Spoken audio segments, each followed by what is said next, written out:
Wow, it's 10 degrees out there. We're gonna lose some of that snow today.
All the chickens got out when I left the door open for 10 seconds, and I'm hoping I can bring them back in.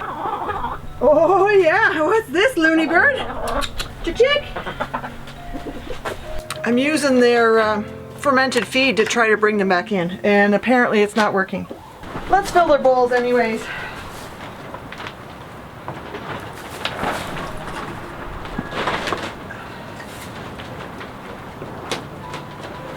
And I often put a little bit of this off to some other side for that one bird that gets picked on and can't get it by herself. They're going to be out for about an hour now. I'm going to have to find things to do outside. I have a few more tasks to do here. This is how we bring them their water.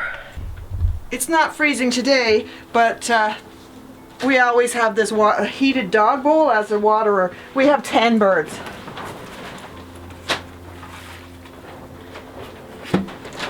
And I have enough water here today that I can give that a good swirl and swish it.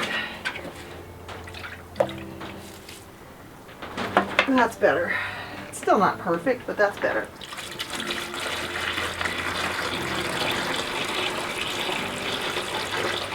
And there's a piece of straw. Okay, that's good. Now I have to figure out what to do for an hour. I haven't collected eggs yet. That'll be a good thing.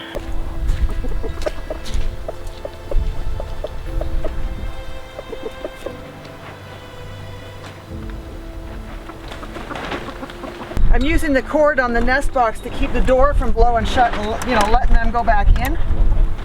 But for now, I have to move it. We've got some eggs in there.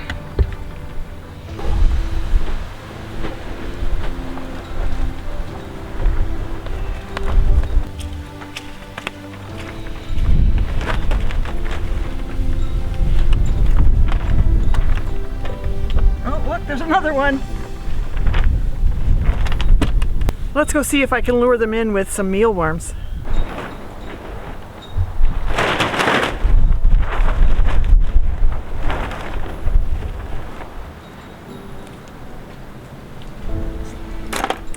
These are still wet or damp, but I put my clothes through the dryer for 10 minutes because if there are ticks moving around or bees, wasps, anything like that, or pollen, putting it in the dryer for 10 minutes gets rid of all of that, takes the dampness off, and over the course of 6 loads, you've still saved 6 loads or 6 hours worth of laundry time. 5 hours worth of laundry time. 6 loads of 10 minutes each would be an hour, but they would have been 6 hours.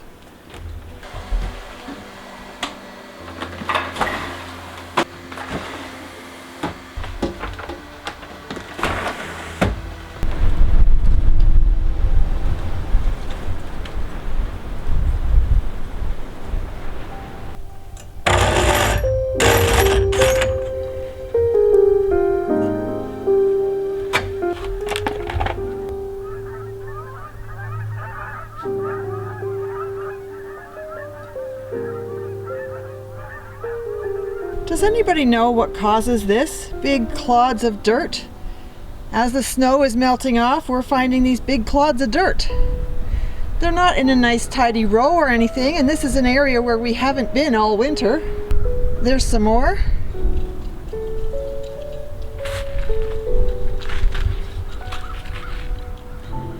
And there's more. And it even came up on the inside of the fence. It's gotten to 13 degrees out there today, in the shade. It is really windy though, so it doesn't feel particularly warm. That's almost t-shirt weather.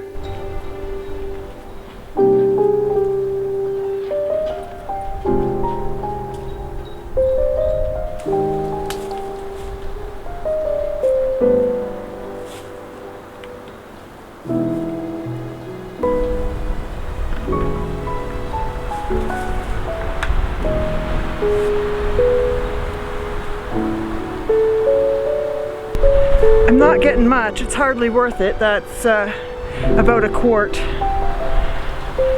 And when you divide that by 40, that tells you how much maple syrup we're going to get out of it. Maybe 2 tablespoons.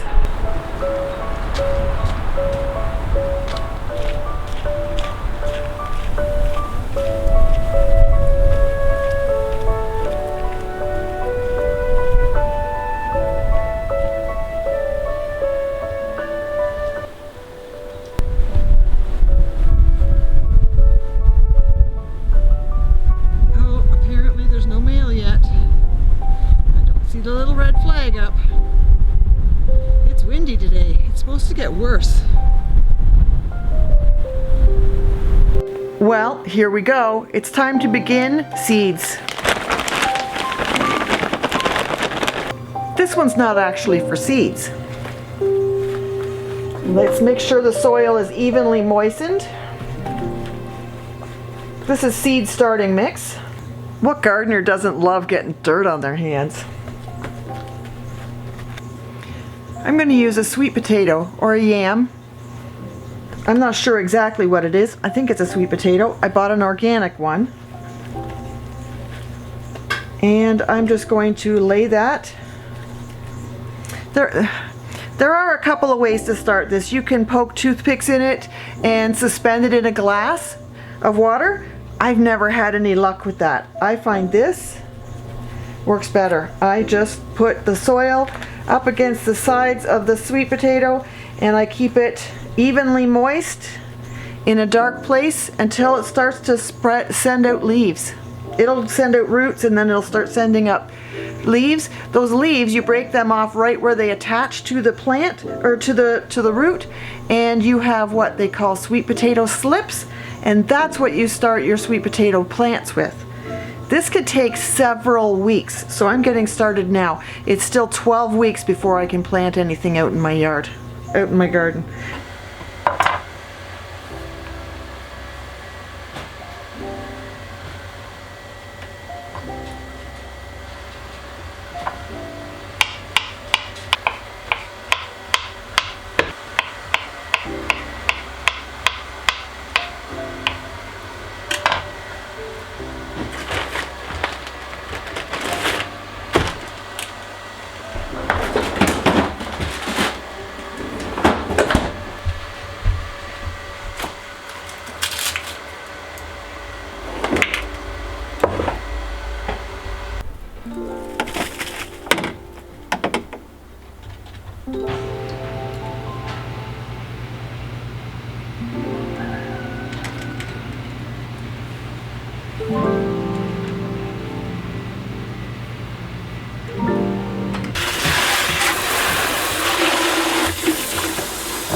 I don't rinse that down the drain. That has the fermenting enzymes in it and bacteria in it that I want to ferment the next batch.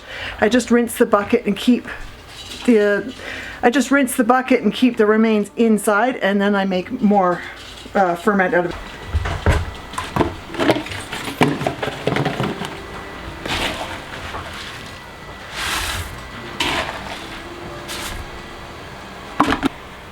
I know you can't see it very well right now. This is badly lit. This is crushed red pepper flakes. And I put in a tablespoon or so. And that's it for my ferment. Lighting is not the greatest in this video, but this is coming and going. It is warm in the house after being outside for a while. And I'm ready to sit down and have a break. I think I'm going to have some milk and cookies because those fresh cookies smell amazing. I forgot something. I have to put that maple sap in the refrigerator. Then I'll take my break.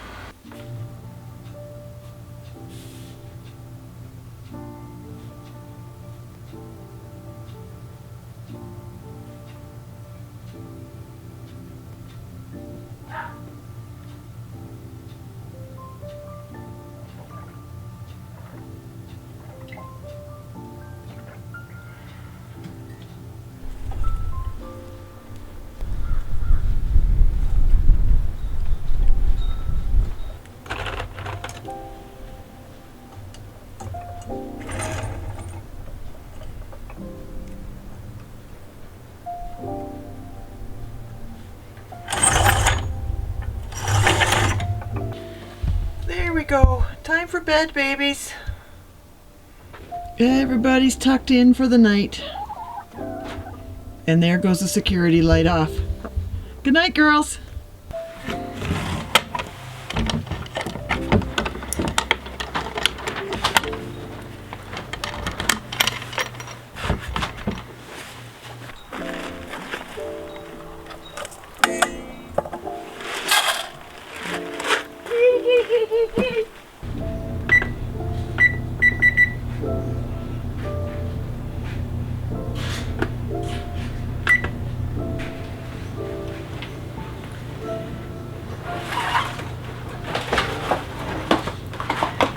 We're just having frozen pizza for dinner.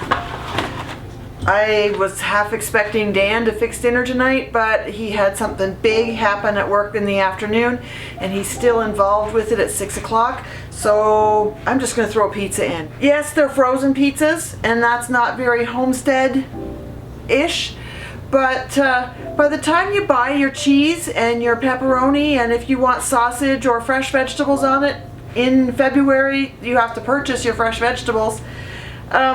It's really not worth it. If I can pick up a pizza for $6, a frozen pizza for $6 and gluten-free, because we would have to make two separate pizzas, one that's regular gluten and one that's gluten-free. And it's not Homestead-ish, but it works. And it's just two of us. It's not like we're feeding a family of 6 or 8 kids. It'll do. Thanks for hanging out with me through this long day today, and I hope to see you next time.